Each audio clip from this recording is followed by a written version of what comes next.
Olá, eu sou Tina Lima e hoje eu trouxe para você a história do tarô.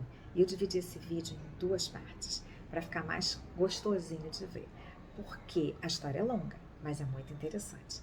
E eu já venho entrando nessa história, já desmistificando essa história de que o tarô veio do Egito. É, eu na época fiquei até meio triste assim, porque achava essa ideia muito interessante, porque a história é muito bonita, né? Era um livro mágico, né? Bom, eu vou contar isso depois. Fica até o fim, porque no final eu vou te explicar por que ela ficou tão badalada essa história de que o tarô veio do Egito. Vamos lá. A verdade é que não se sabe nem onde, nem quando, nem de que jeito o tarô foi concebido, porque a gente não tem provas disso, não tem provas históricas disso. Existem muitas teorias que eles vieram dos egípcios, dos chineses, dos indianos, dos árabes, dos hebreus, dos ciganos, etc, etc, etc. Algumas histórias têm bastante coerência, outras nem tanto. O fato é que a única informação que a gente tem certeza, assim, o único fato histórico é que ele veio realmente da Idade Média. Ele aparece na Idade Média. As figuras retratam as imagens, né, as pessoas da época, os nobres, os plebeus, né, os papas, e, e eles são.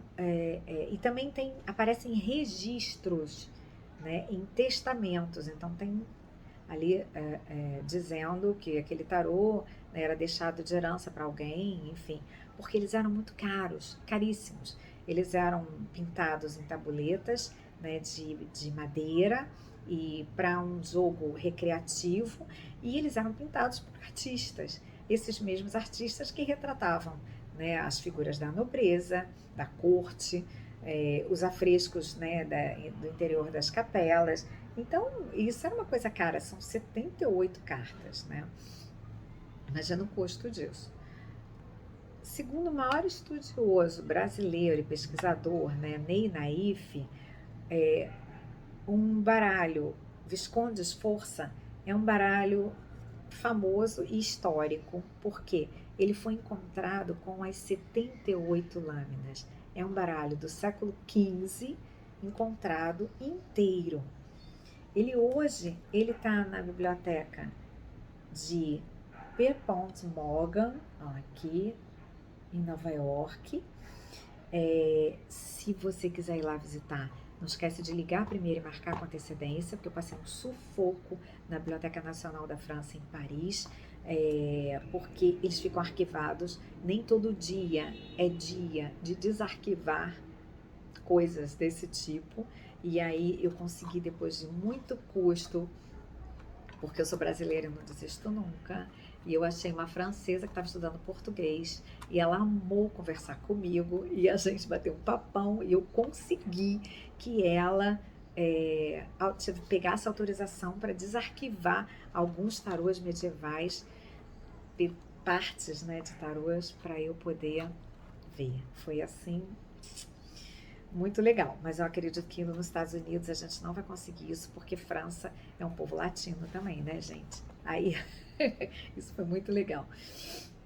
Bom, esse tarô, ele aqui, ó, do século XV, né? Ele, ele foi um presente à união, né, o casamento das famílias Visconde e Sforza, e o valor dele histórico é esse. Ele foi encontrado inteiro com as 78 lâminas, né? Esse baralho é um baralho impresso pela A.G. Miller, que é uma fabricante de baralhos, né? Uma fabricante alemã de baralhos. E a peculiaridade dele é que ele tem o tamanho original da tabuleta.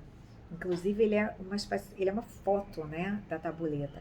Ele tem até um furinho aqui, tá vendo? Porque eu acho que em algum momento eles devem ter pego todas essas tabuletas e montado um mural, porque deve ser uma coisa belíssima, né? Alguém deve ter feito isso, botado na parede, alguém que não sabia jogar, ou que não queria, não interessa, sei lá. E, e aí, inclusive, ele é uma foto, e ele tá com todos os detalhes, inclusive as marcas do tempo. Tá vendo aqui, ó, né? Por aí a gente vê, ó. E aí, ele é um baralho difícil de jogar, porque os baralhos medievais não tinham nome nem número. Então, algumas figuras se confundem, o Papa, o Imperador e os reis e as rainhas, imagino também com a Imperatriz deve ser uma coisa que deve confundir, para o leigo, ou para o iniciante, pelo menos, a menos que você estude muito esse baralho, você vai se familiarizar com as cartas, aí você consegue jogar. Não é uma coisa impossível, mas também não é uma coisa papum, né? Então, também foi comprovado, né, que esse jogo era um jogo lúdico, assim como damas, né, vamos lá, jogo de carta, buraco, truco, blackjack, né, ele era jogado por mulheres também, isso foi exclusivamente por mulheres, e era um jogo de diversão. De gente rica, né? Porque com esse valor, né, gente, devia ser caro pra caramba, né? Só as poderosas podiam jogar. E foram elas também que começaram a usar esse tarô para meio divinatório. Olha que maneiro. As mulheres. Então vamos lá. Esse jogo lúdico existe até hoje. Eu vou deixar aqui as palavras que eu pesquisei no Google e achei as regras em francês. Tem as palavras também em português. E aí, se você quiser procurar, você vai poder até jogar o tarô dessa maneira. Mas o nosso foco aqui é a tarologia, que é o estudo do tarô, né? Sua história, filosofia, símbolos, significado, estrutura, tipo de baralho, etc., né? E a taromancia, que é a arte de adivinhar utilizando o tarô. Então aí a gente vai estudar as tiragens, as interpretações preditivas, né? E também o nosso crescimento pessoal, né, e espiritual, utilizando as imagens arquetípicas do tarô para desenvolver a nossa intuição, para usar como meditação, porque as figuras são riquíssimas, né? Tem milhões de simbologia essa carta aqui para montar essa figura arquetípica do mago. Isso aqui é um poço, né, de insights que a gente pode utilizar. Isso tudo a gente vê no curso. Mas agora a gente volta para a história, que esse aqui é o nosso foco. A primeira menção que a gente tem notícia sobre a origem egípcia do tarô é entre 1783 e 1785. Bom, segundo o pesquisador italiano Giordano Berti, ele é também um bam nessa área, né, de pesquisa e estudo, 5 folhetos foram publicados por um cartomante que se autonominava Eteia. E depois a gente vem descobrir que esse Eteia se chamava, é um anagrama do sobrenome dele, que o nome dele era Jean-François Ayete. E aí ele brinca com as palavras, né, com as letras do Ayete, é um anagrama de Eteia. Havia uma afirmação, né, nesses folhetos, de que o tarô era o livro de Thoth, né, o maior deus do panteão egípcio, que precedeu a civilização egípcia e continha o segredo da criação do mundo e o destino de toda a humanidade. Uau! Isso é fantástico, olha só! E que esse livro foi criado em 2170 a.C., numa convenção de magos realizada no templo de Amon, em Mênfis. Gente, isso é um luxo, né? E assim nasce a lenda de que o tarô veio do Antigo Egito. E por que lenda? Bom, porque o próprio Eteia não mostrou nada a respeito disso. Foi só um folheto dizendo que ele tinha descoberto tudo isso, né? E aí ele ficou super famoso nesse métier. Mas ele não trouxe nada que pudesse provar nenhum resquício desse livro, lâminas sagradas, ou tabuletas de argila, ou nada que pudesse servir de prova dessa história. E se a gente parar para pensar, embora isso pudesse ser um segredo guardado a 7 chaves, né, e que os escribas reais não tivessem acesso, nunca foram encontradas nas catacumbas mais especiais dos magos, egípcios, né, dos sacerdotes, magos sacerdotes egípcios, nada a respeito disso. E sabe-se que esses caras, eles eram quase tão especiais quanto o faraó. Então tinha o faraó e embaixo dele o mago sacerdote. Inclusive, na ausência desse faraó, esse mago assumia. O cara era fera, só tinha ele, tá? Então, eles também ganhavam pirâmides ou tumbas tão famosas famosas não, tão especiais quanto os faraós da época. E a gente também sabe que nessas tumbas, né, tudo que o cara tinha de maior valor era, entre aspas, enterrado, né, ou sacramentado ali com ele dentro daquela pirâmide ou daquela tumba.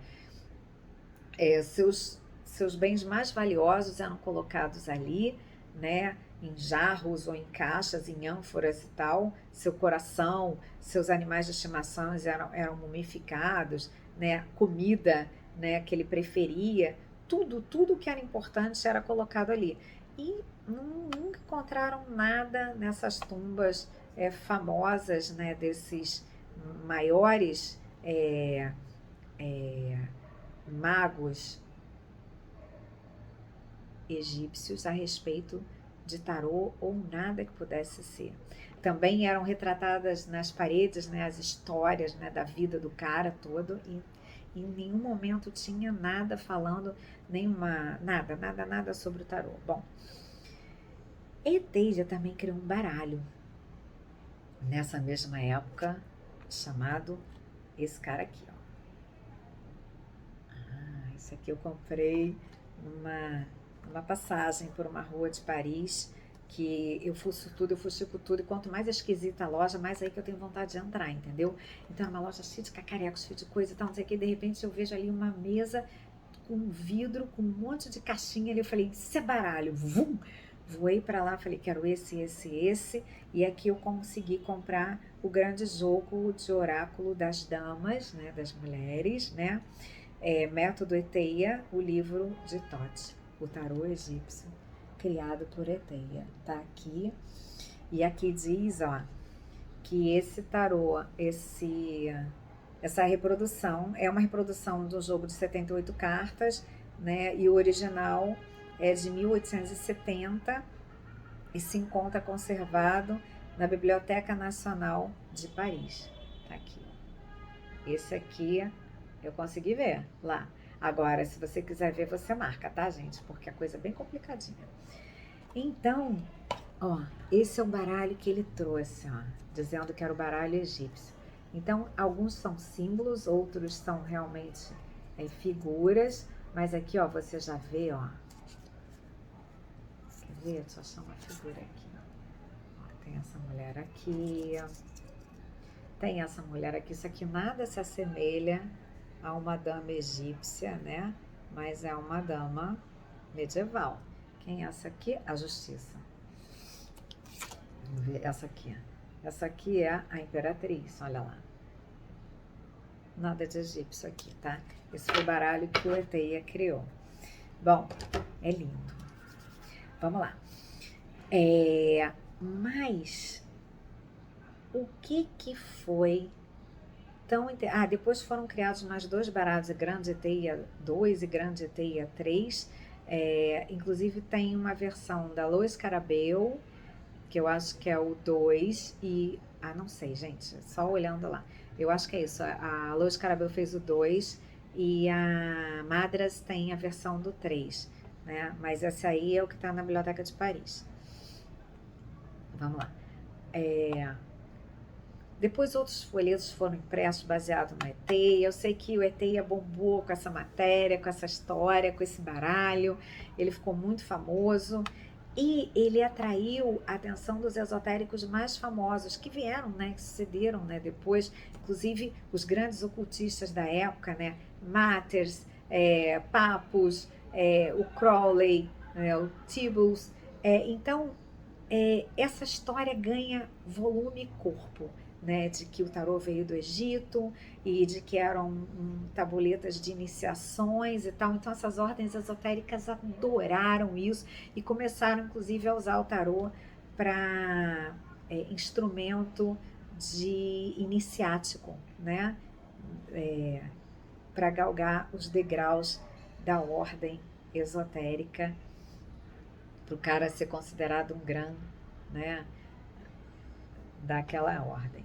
E aí, isso, isso foi muito especial e muito bacana, porque mesmo a gente não podendo comprovar que o tarô veio do Egito ou não, na minha singela opinião, isso foi assim fantástico, porque isso mudou o curso da história do tarô, né? Isso mudou.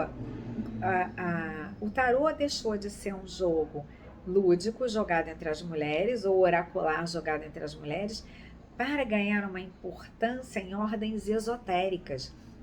Naquela época estavam assim surgindo e tendo muita luz em cima daquilo, né?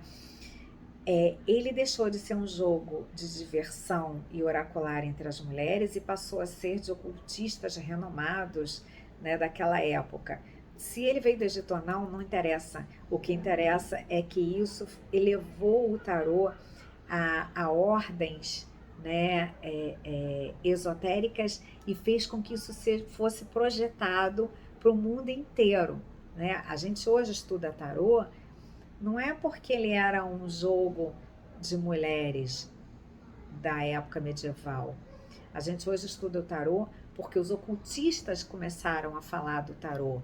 E, infelizmente, o mundo era machista naquela época, né? Então, o tarô só ganhou importância quando os homens importantes da época deram foco nesse jogo que foram as mulheres que inventaram.